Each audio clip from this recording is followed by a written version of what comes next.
जी तो स्टूडेंट्स, आज हमारा जो टॉपिक है, आज हम इकोनॉमिक्स माइक्रो इकोनॉमिक्स पर डिस्कशन करेंगे।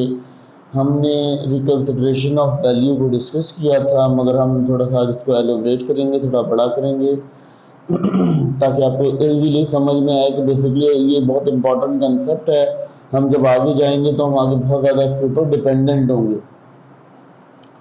देखिए जी, रिकन्सिडरेशन ऑफ वैल्यू हम आज समझ रहे हैं। हमारे पास जो रिकन्सिडरेशन ऑफ वैल्यू है, यानी हम वैल्यू, पहले हमने वैल्यू के बारे में बात की थी रिकॉर्डियन और स्मिथ के कंसेप्ट के ऊपर।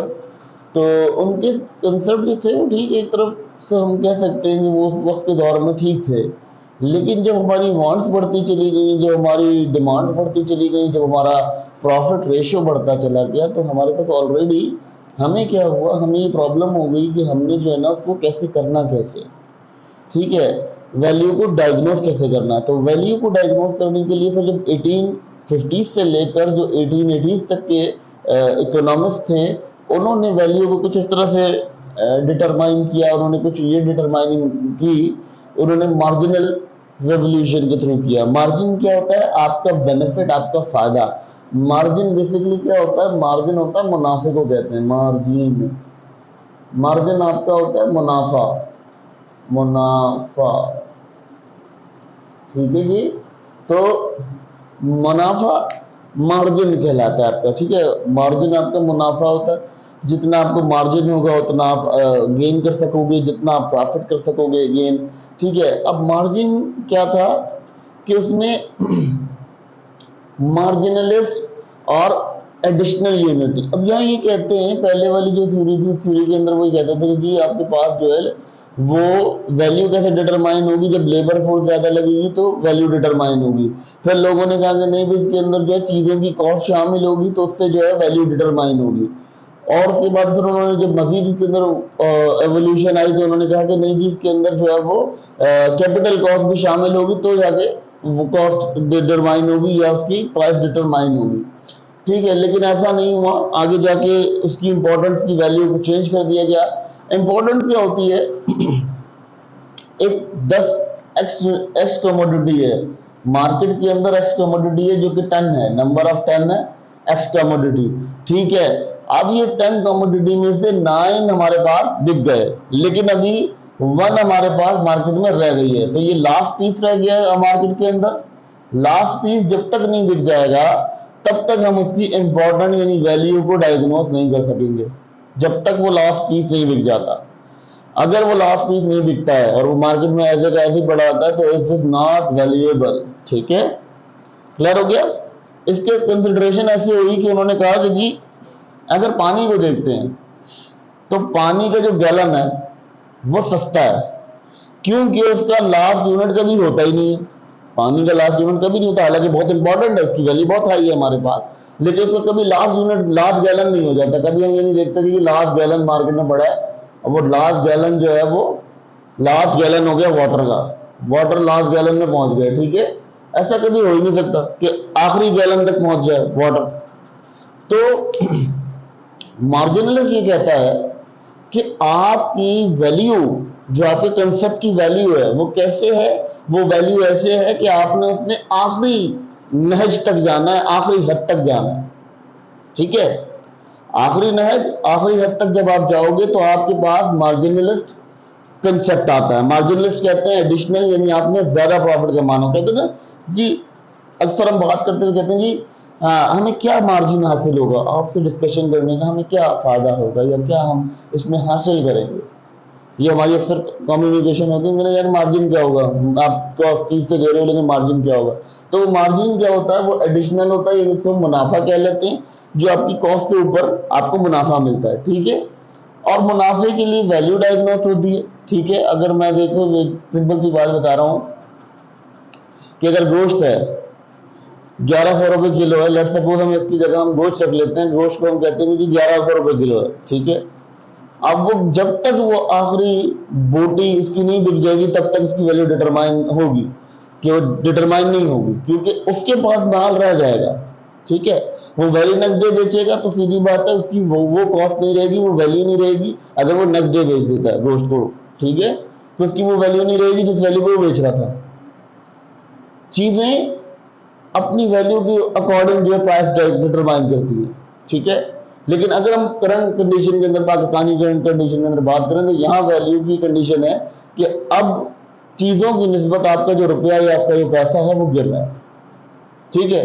तो उसकी वजह से क्या हो रहा है, उस गिरने की वजह से आपकी चीजों की ऑटोमेटिक वैल्यू हाई हो रही है। अब हम 1100 रुपए किलो गोश्त ले रहे हैं, लेकिन आवाम की परचेजिंग पावर नहीं है कि वो 1100 रुपए किलो परचेज कर सके, ठीक है। वो 1100 रुपए केजी परचेज नहीं कर सकती, पर केजी परचेज नहीं कर सकती। क्यों नहीं कर सकती वो पर केजी परचेज? क्योंकि आवाम के पास पावर ही नहीं है, परचेजिंग पावर नहीं रह गई, ठीक है।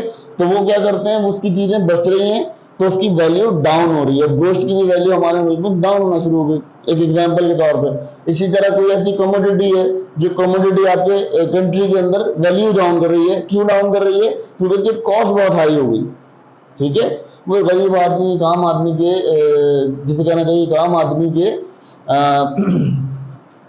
आम आदमी के सर्कल से आउट हो गई, सर्कल से बाहर जा रही है, सही। तो वो कंडीशन क्या होगी, वो आपकी कंडीशन जो है वो आपकी इंपॉर्टेंस डायग्नोस करेगी कि उस चीज कितनी इंपॉर्टेंट है। फिर उसके बाद होता है जी मार्जिनल कॉस्ट। वैल्यू और इंपॉर्टेंट मैंने आपको समझा दिया। अब मार्जिनल कॉस्ट क्या होती है? कॉस्ट जो उस पर लागत आई है, जो चीज बनने पर लागत आई है, उसकी कॉस्ट है। मार्जिनल कॉस्ट क्या होती है कि जिसके अंदर आपको बेनिफिट हो, यानी फायदा हो, फायदे के लिए आप जो कॉस्ट लगाएं। जैसे मैंने बताया कि 10 कमोडिटीज हैं, ये 50 रुपए की बनी है, ठीक है, और मैं इनको मार्केट में बेच रहा हूँ 100 रुपए का, ठीक है।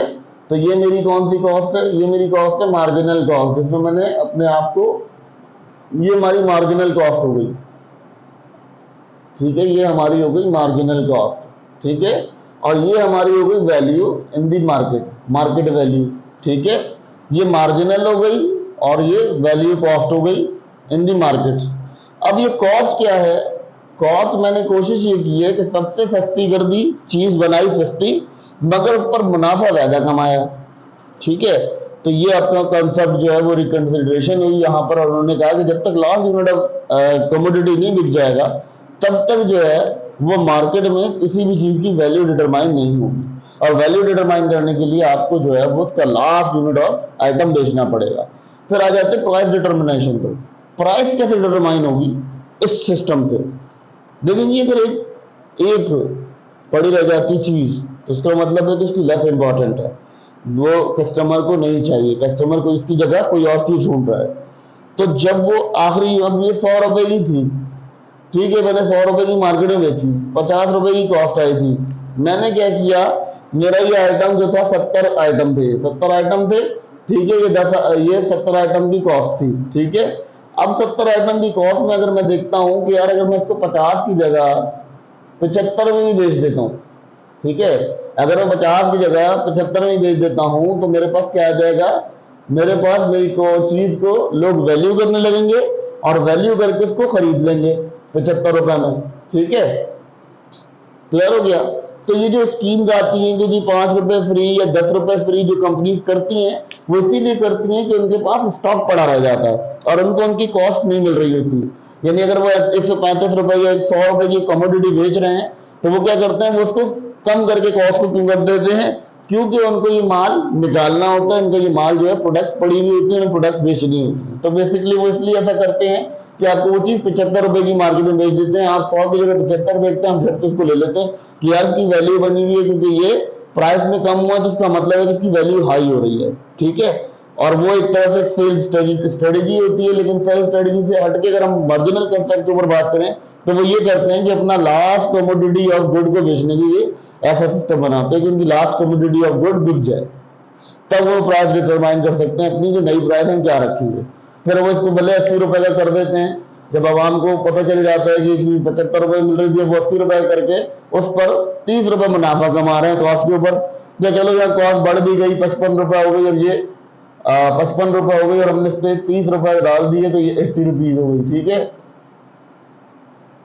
हम 25 रुपए मुनाफा ले रहे हैं, ठीक है, ये 55 रुपए हो गई, सही है। कॉस्ट आपकी 55 रुपए हो गई, तो आपके पास अगेन 80 रुपीज आ रहे हैं, जो कि आपके पास मतलब जो आपका कस्टमर है, वो सेटिस्फाई होकर ले रहे थे, कस्टमर सेटिस्फाई होकर ले रहा है, कस्टमर सेटिस्फाई होकर ले रहा है, सेटिस्फाई होकर ले रहा है। ठीक है जी, तो इस तरह से आपका लेन देन चल रहा है, ये सिस्टम चल रहा है।